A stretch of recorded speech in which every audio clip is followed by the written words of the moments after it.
Today really concerns my research through my PhD, but also a long reflection on working with landscapes and really the things that distinguish landscapes from architecture. And one of those things I've always been interested in is plants. I think plants are one of those materials in landscape which, if we think about ourselves as landscape architecture as a discipline, plants are one of those materials that allow us a particular agency that is quite different from the agency of architecture. In my master's research, which I undertook at RMIT, I focused on topography, which is the other material I think is really important for landscape, and so in my PhD I tried to explore plants. But my history with plants, which I'll talk about here, is as a kind of counterpoint in this lecture, is much older than my research. My original background was as a landscape contractor, and I didn't finish high school, and I did an apprenticeship at 15 as a landscape contractor with the Sydney Council, where I was building landscapes. And I started a business at that time with another friend called Indigenous Landscapes. It was because I was one of these people who was totally obsessed with native plants and with the idea that one of the main mandates for being a landscape person was to try to restore the existing flora of Australia, which presumably over here means getting rid of the existing flora from Australia. And that work was very much based on site, and while I was studying things like drawing, mostly from a plan, interpretation, costing, estimating point of view, most of my work was happening on the ground, very much based around what I was doing and what I was learning, and then how I was using my learning at TAFE, which would be like the equivalent of, I suppose, CPUT, and trying to do that in projects. And this was the oldest garden that I built, which is a garden called the Mackle Garden, which was in the eastern suburbs of Sydney. So this garden is quite interesting because it was entirely built using plant tube stock. I don't know what you call it, plugs, I think here. And I was at that stage working in this park, propagating plants as well with another nursery, and then planting them in this landscape and building it as I found the landscape. So when you see these steps here, these steps they're pretty simple. They're just sleeper steps using a kind of common material. They're keyed in such a way that they stabilise the slope, and they're all keyed into each other so that even though that slope was quite steeply and potentially erodible, they sort of helped hold it together, and the steps sort of navigate their way through the found sort of topography on the site. Nothing that special about that. The deck similarly is very finely organised in relationship to views, and the plant material I planted was the indigenous plant material from the area that I was propagating. At the same time, though, I was working for a council in Sydney, and these are photos of this park in Sydney called Trumpet Park, which were taken about 5 years ago. And I planted these plants in the late 80s with my collaborators on the council, and they were all grown from sort of relevantly close bioregions. What was interesting is that we planted that park up with a combination. We tried to, the person who was involved in doing the initial kind of zoning of this tip site, where they were saying if it was this aspect, it would have been this indigenous flora, and if it was this aspect, this flora, and sort of in a way it was like a mini botanic gardens of all the flora in the area. When I went back there 20 years later, what was really interesting was that all of the species which were allegedly the toughest species, the eucalypts, all of those species that we would have called dry sclerophyll vegetation, all of those had failed, and the only species which had taken off were the rainforest species in that site. And those were supposed to be, at the time we assumed that the dry sclerophyll species, gum trees are tough, all of these peas and these other species are tough. We assumed that those species would prosper. In actual fact, the opposite happened. The rainforest species that were the kind of like the raw hunch, those species prosper, and then they ended up colonising the whole park. And they regenerated. And this key issue of regeneration is the key thing, I think, for anybody who's interested in indigenous plants, which is that plants, in a way, as soon as we plant something, we're faced with the fact that either it has to be continually cared for, or it has to be replanted, or it regenerates. And the mission of regeneration of the indigenous plants is the main thing. But these species that had regenerated were all species that we would call cosmopolitan. They were species that from when Australia and Indonesia were joined up during the last ice age, and there was a continuous land bridge between those, there'd been a spread of species that had been in pockets of wet gullies that was expanded out during that time, and there'd be species that had been moving down. And in a way, all of these species were colonising rainforest species. And so when the regen people, you talk to them, they said, Omolanthus or the Cyathea or these things, they're potentially a problem because they're regenerating out of control and they're expanding out of their proper niche. And so they started to become regarded as weeds. And it was because they were able to operate on these phosphorus soils. So suddenly, in this point of view, we're dealing with the idea that the indigenous plant was originally supposed to be the solution. Now, because it operates like a weed, it's a problem. But we actually want certain plants to regenerate and not other plants to regenerate. So clearly we have a cultural decision. We like this plant, we want this one to prosper. If this one actually does prosper, but it's not the one we like, then it's a weed. And that key issue is one that's really interested me for a long time. In terms of the way I was working at that point, I was very much working on the ground, looking at things that were happening on the ground. But this idea of time, this idea of being able to revisit a project over and over again was a key idea. Of course, when I went to university to study landscape architecture, I got involved in a totally different realm, and I ended up working for a landscape architectural practice, and we did a lot of this sort of work in a kind of call it a sort of standard I was kind of happy with the work I was doing, but we were working in housing subdivisions, not glamorous work, still trying to give it its all. And at that stage, I was working in these sort of suburban parks where you would basically be producing a new subdivision all the time. It's this growth period, very much focused on trying to set up vegetation as a strong armature to the park, trying to set up these sort of spaces. It was in the sort of late postmodern period, and so part of it was in a way returning to a kind of Baroque interest in the use of plants, but really setting the plants up as a kind of tectonic. Also utilising standard sort of not vernacular technologies, but the technologies that were used in these suburban states, like doing things like using curb extrusion machines to try to stack up curbs, etc. And so here, this is just on construction of one of these parks that I worked on, for example, and also minimising grass to try to demonstrate the idea that grass was a precious material because it took water, and so that you step up onto the grass platform rather than every single surface being grass, etc. Plants, trying to say, okay, these species are tough, these are cedars, they can handle this, they're in hedgerows nearby. But when I went back onto Google, I discovered what the place now looks like. And, it's embarrassing to show these things, but it's also instructive if you're a landscape architect to look at a project that you did in 1996 and then see that none of those trees grew.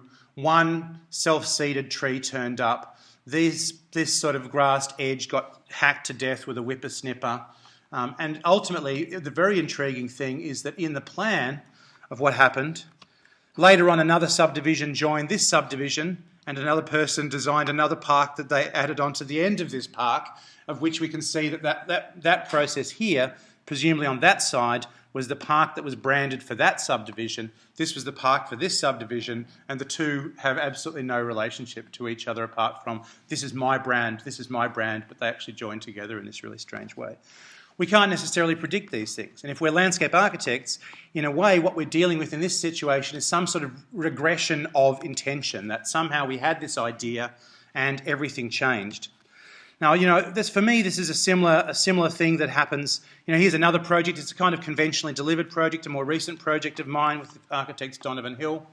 Again, this garden here, I came up with a sort of simple idea with this house, had a sort of central courtyard in the centre, and it was sort of the sort of standard landscape issues that one deals with in these things, which is all about the buffer and the edge condition of the house and trying to in a way buffer it from all of the things around it. But I've always been really interested in this idea that the edge between the planning setback between the building and the boundary is actually space. It's not just buffering. And so as much as possible, I tried to explore the relationship between windows, small spaces, etc.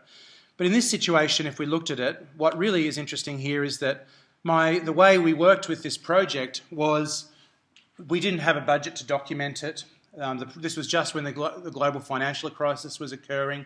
The client wanted to continue with the project, and so I engaged with the client very specifically, and we talked through the idea of what the spaces were and what they were going to do, and we prepared a palette on the basis of a particular thing. So one thing was that we're very interested in this thing in Queensland that's known as Tropicalia. It's in the tropics, and so we were very interested in that traditional language, which was about these sort of colour accents and almost this sort of gaudiness. We selected the building materials for the claddings in relationship to certain plants, and in the end, the project succeeded, and we can say that we had this space in the centre here, largely because of the fact that the client was a keen gardener, and that the client really made this happen after I talked to her, not about you must plant this, but this is the vibe, this is the space, this is what we're trying to do, and ultimately that little pocket and that park worked really well. So it brought to me a key issue, which is the difference between how a plant is, how we imagine its future to be, how we imagine how it might develop, and the relationship between what really happens, which often has nothing to do with those same things. One of the things that I think is most interesting about plants, and this is as a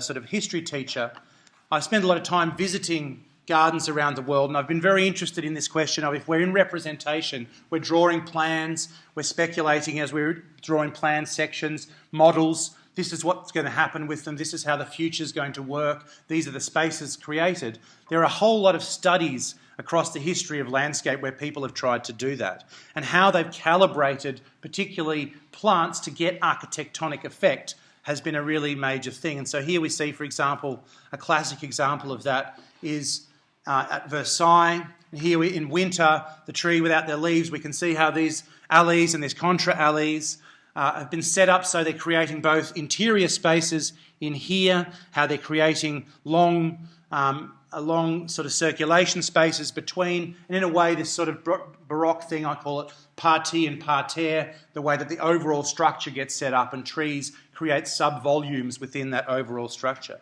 Another example of that, and probably the classic example of the discrepancy between, or the potential between the real, the sort of found ground condition and the aerial condition, with this park here by C.T.H. Sorensen, the geometric garden. And in the geometric garden, it was actually designed in the 1940s, was never built. It's associated with this art gallery. And later on, Sorensen's students got together and they built this thing. And this is the image of it. And it's really interesting what happens to that space. So it's, in a way, it's completely a geometric experiment at one scale. But at another scale, it's all about creating these sort of, using maintenance techniques to create these spaces. So here we see one of these sort of hexagons or octagons where they're using, as we can see here, a metal structure as a guide, and then they're cutting back that vegetation against that guide to create these spaces. And you see that you have some quite extraordinary things that come from it. But in a way, each one of those geometries is a desire to limit the future condition of what's really evolving in this landscape. I don't make that as a judgment against form. I'm very interested in form. But I think it's interesting when to hold the mark, to be able to say, I want to know that my proposition now will be the same in the future. They have to create a guide or a benchmark to hold back the vegetation, and they have to use maintenance techniques in a very intensive way to do that. This idea that plants are space and what they can do, and the sort of strange and interesting things that can come from planting is well demonstrated in this project, also by a Danish landscape architect, Sven Ingvar Andersen. This is for Arne Jacobsen project, the Ordover Town Hall, I think it is. And it's interesting because on the one hand, that landscape is set up with the trees on the side, so it's providing this picturesque or this strong frame to that Jacobsen building. It's got a couple of these kind of picturesque trees that lend itself back to this sort of Corbusian thing between culture and nature, etc. Is the idea that the landscape is sort of the opposition around to the architecture. But when you look at that seeming wall of vegetation here, what you discover are these really interesting things where there's actually a series of gaps in here. And there's a group of trees, a gap, a group of trees, a gap that when you look at it this way, it's a solid mass, but when you look at it this way, it's creating subspaces off the space behind. And This way you can create incredibly intricate spaces that operate very differently in relationship to the scale of landscape is something that I think is fantastic about vegetation.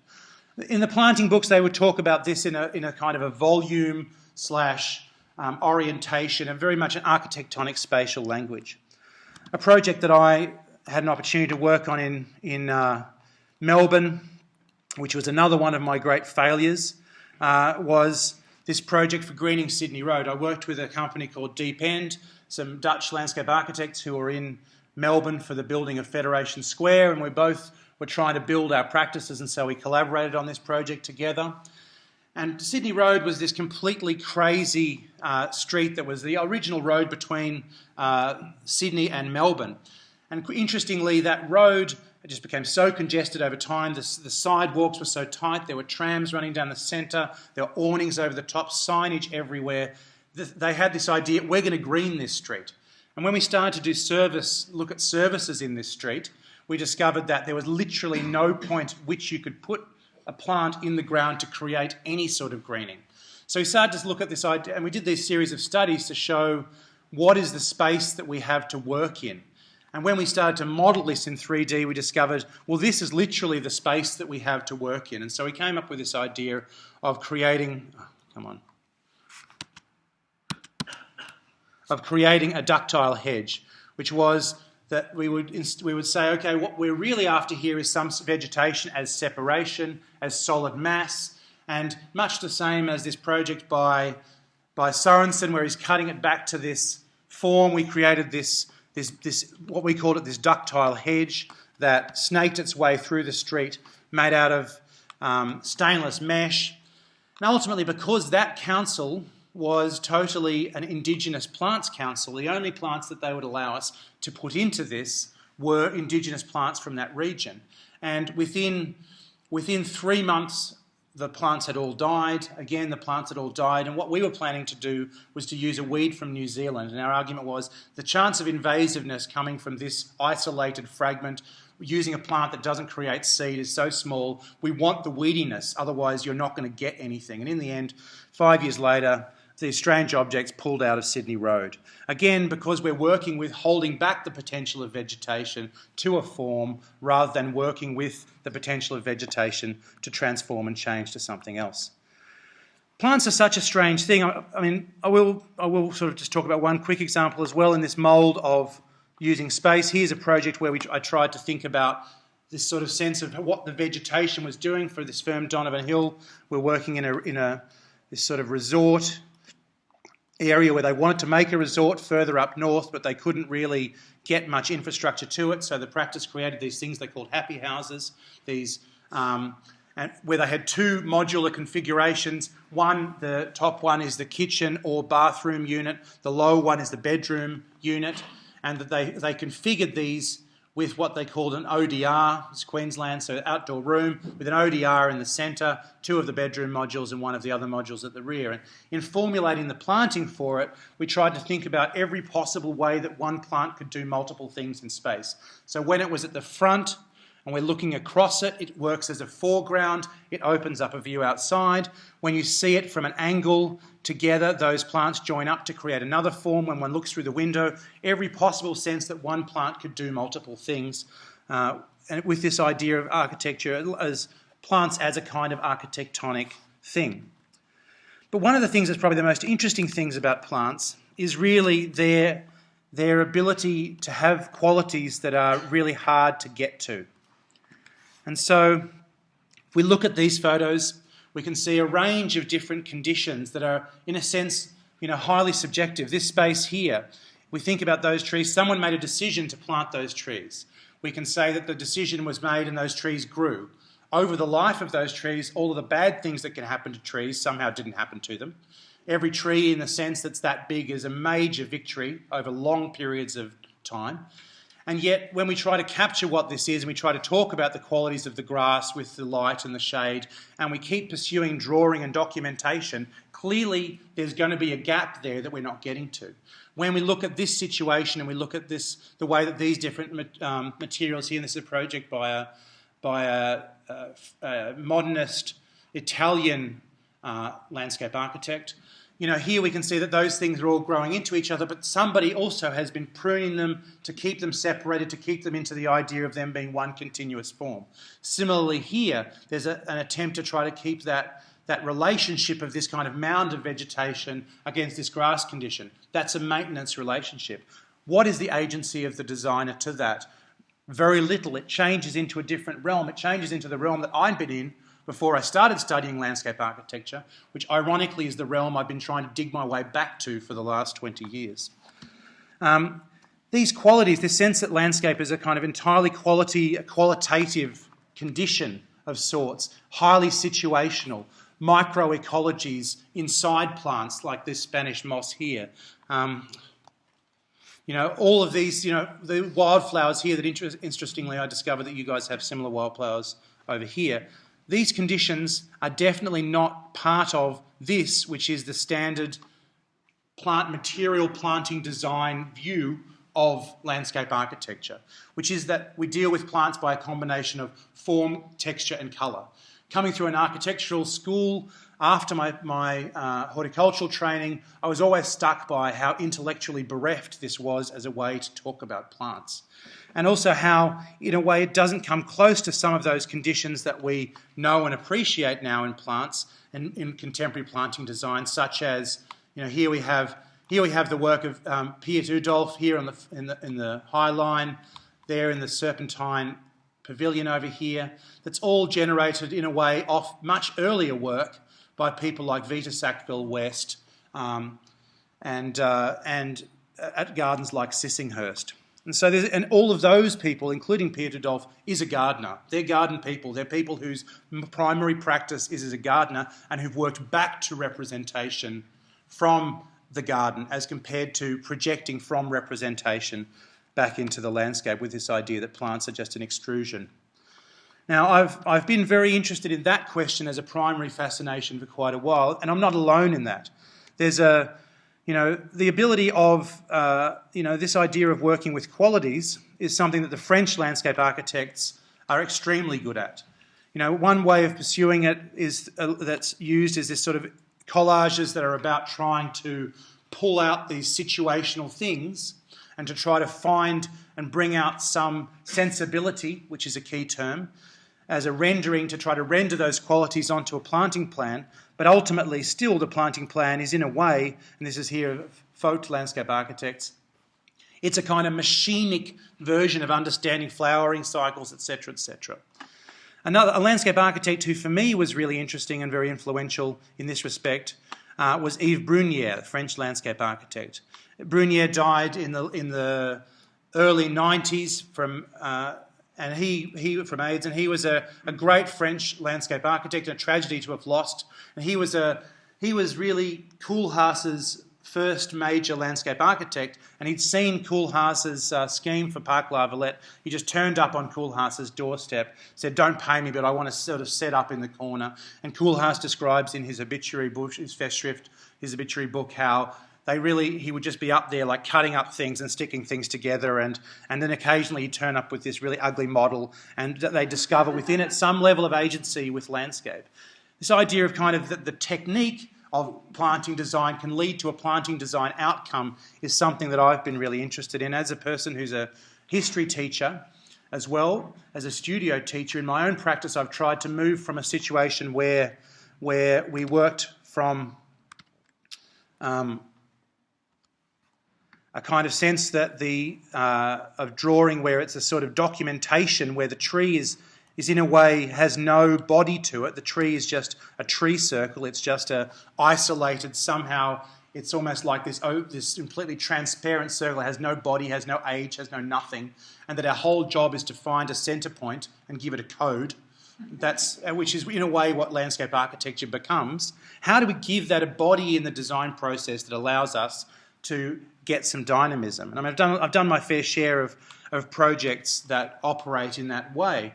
But increasingly I've moved into another zone where I try to work in a different way, following on from Brunier's model of trying to sort of work with an immediate sense of the body of what I want the tree to do. So, for example, I just produced this once very quickly, not that quickly really actually,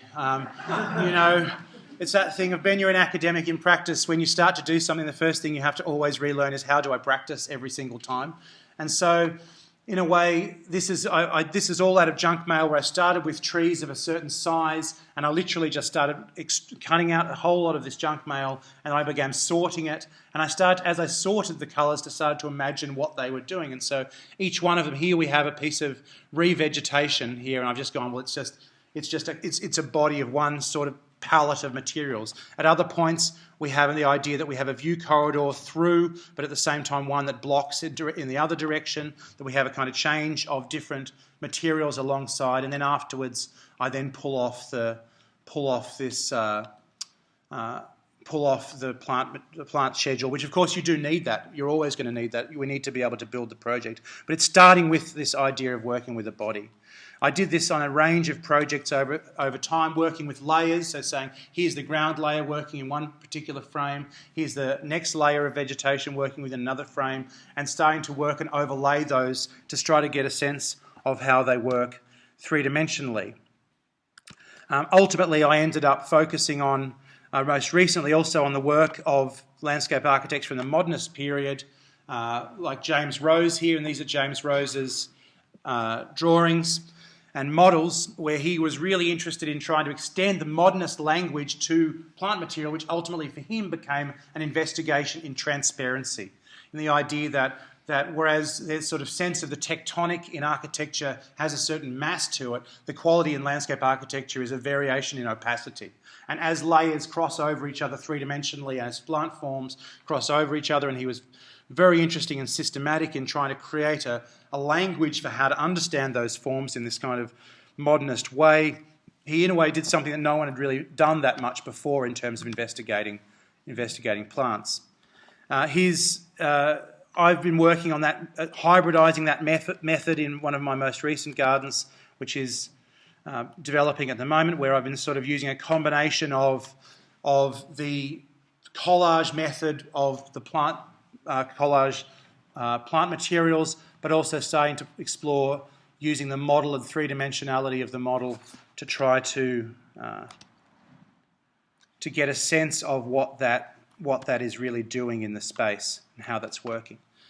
And so part of it has also in this project been exploring the idea that there can be a discrepancy, and is a discrepancy, between the sense of what you want something to do and the materiality that it may be. And so here in this study, I was exploring the idea for this large space through here, which was really, this was a terrible house, and the architect and I decided that what we needed to do for this project was build a whole new wing on the back of it and then screen the rest of the house, and then reorientate it so that the space didn't address onto the house, but instead this space addressed down the length of this sort of agricultural lot, and we sort of put in this arbour. And the idea was, how do we explore this edge here? So how do you both nest spaces into edges, and then how do you then not have the planting be about reinforcing just the shape of that edge? And so in this garden, I've really been working on this idea of how that linearity of the space and the changes within it, they all start to, if you're looking from this direction along that space, we start to pick up certain corners, but from other directions, these spaces in here are sort of tucked away from this thing, but the vegetation is really not emphasising that. That we have vegetation at the back that accents that space when you get in, but from the front starts to join up to become a sort of filigreed edge, and that then joins into this productive garden, which becomes much more regimented in these stripes, where the productive garden is stretching into this sort of front lawn. One of the things that I've been also really interested in is this idea of what is our relationship to plants? How do we understand that relationship? And as part of this process, I discovered ethnobotany. And ethnobotany is something where people, in a way, a lot of the tribes, particularly in the Amazon, they have this thing where they occupy the landscape in a particular way over long periods of time. And so, for example, in one of these sort of mappings here, what we discover is there are a whole range of different practices that occur in the landscape where, at one particular spot, there's species of tree that are good for fishing. They're near the creek. At other places, on the way home, there's plants that are good for tea. And these spaces, they've discovered that the Amazon is actually a completely, it's a cultured space. Over time, when they start to map out the location of species, they discovered that there are implied other spaces and other developments that form these kind of models buried within the forest that then get abandoned and returned to later. And they're not returned to say, I'm coming home. They'll return to and saying, this is a good place to come because there's this tree, this tree, this tree here. How interesting it is that that tree and that tree and that tree are there. But it's because earlier someone put that tree there and it's now become a full-grown tree. It's created a stand of that thing and they'll reoccupy that niche. Then they'll plant something else, etc. And that sense for them of plants as something that they are in a dynamic relationship with is something I think is really exciting. You know, I spent some time with some of these shamans. They have this idea that they can talk to plants. I can't say I had any of those kind of conversations. I did have some experiences that were a little bit like this. This is one of the drawings by one of the shaman's sons. But I think it's really interesting that sense that the landscape and the plant material and their practices are tied together personally is really interesting. And it's also really interesting as an aesthetic condition that the gardened landscape looks like this as it's regrowing, and that when they talk about it, what they're doing, they call it cleaning. They don't say that they're gardening, they say we're cleaning. So we're just cleaning up this little patch here. So in a way, the whole garden, the whole process of the whole of the Amazon is a cleaning process over multiple stages where productive plants and ornamental plants become embedded into these natural spaces. That dynamic relationship between people and plants is something that I'm really interested in. In a number of projects, I've tried to move away from seeing plants simply as a process of specification and then abandonment, and instead trying to see the idea that we have to build plant practices in relationship to our planting schemes. And this is a project that I did with a competition entry I did with, ignore that, let's take the word competition out of there for a second. This is a scheme we did for this thing called the Brisbane Sustainable Backyards Experience. And really what we did was we got an existing, a plan that was a sort of existing suburban lot in Brisbane with the sort of armature of the way the pile foundations and the fragments of ground infrastructure that we see. And then we reoccupied that plan and we tried to create this sort of idea that there was a sort of a programmed use to this space. And so we had this idea of integrating sort of social media, the idea of sort of playing around with this sort of fashionableness in Queensland of the outdoor experience, monitoring, etc., and sensing to come up with this idea of a kind of party/gardening experience. We did not win the competition.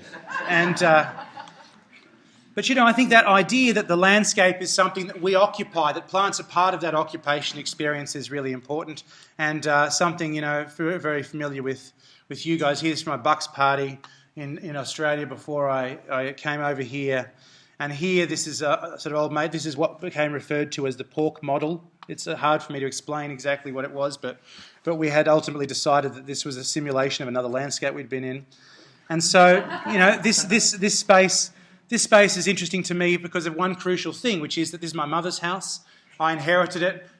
The garden had gone crazy. It started as an ornamental garden. It had been let go, and ultimately she'd excavated back into that, or I was excavating back into the mature vegetation. And I was really interested not in treating it as a planting solution, but really treating it as I'm prizing open spaces to allow other plant occupations to take place. So pruning out vegetation up here to allow light through, to allow regeneration to occur, and really working with it as a three-dimensional space. And we could never have had this here if the first thing I hadn't done, which was remove this standard cherry that was there, which was my mother's pride and joy.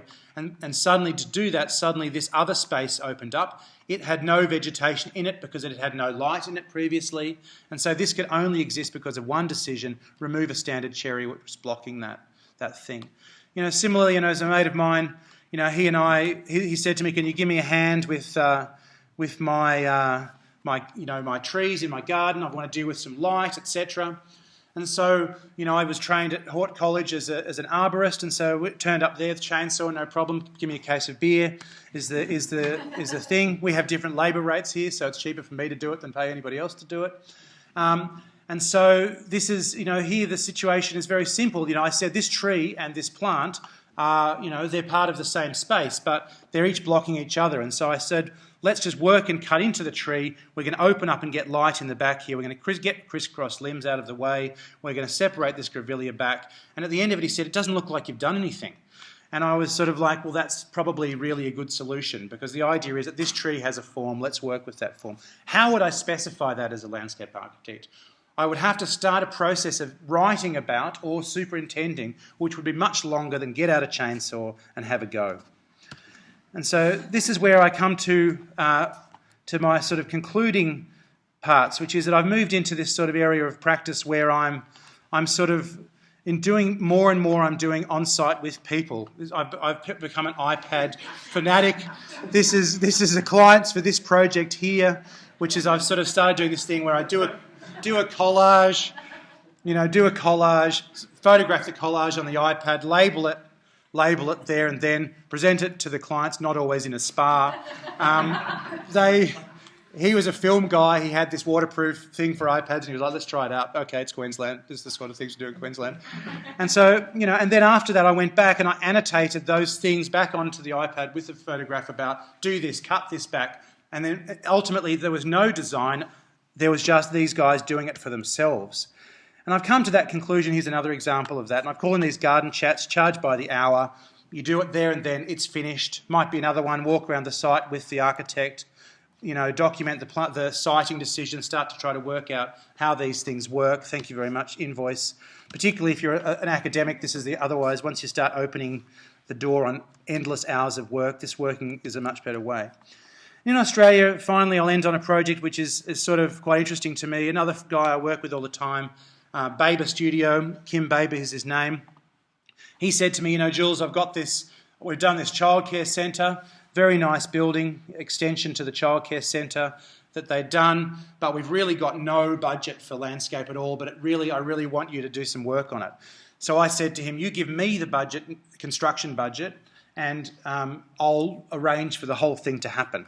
And so, he said, well, he flew me to Brisbane. We did, a few days there. I used the similar techniques, and we just basically said, if the budget is $500 for plants, then we have to say, how do we get those plants? And so we went to an Indigenous re-veg nursery. We just bought the plants there, and then we pulled up an existing piece of paving, and then we built a series of seats. We pulled up another pergola. We built this sort of bridge here. There were some pebbles that were already out the back in the playground, moved them to the front, and all of the work was done by the parents. And again, I think I'm realising this is different here because of the fact that labour is cheaper for you to hire somebody here in a way than for you to do it yourself, whereas the opposite is true in Australia. But more importantly, the idea is that these guys are invested in this project and its care over time. And 2 years later, I still get an email or a phone call saying, those plants over there passed away, what do we do? And I was like, well, how are the plants over there? And they're like, good. And I'm like, we'll get 20 more of those and put them over here. And so I suppose what I'm trying to talk about in this thing is that, in this presentation, is how, as a landscape architect, I've spent my time going back to being a gardener, and I'm really interested in how we can, as professionals, try to bring those two realms together so we can get the most out of plants, which I think are probably the least understood, most interesting and most difficult thing in our discipline. Thank you.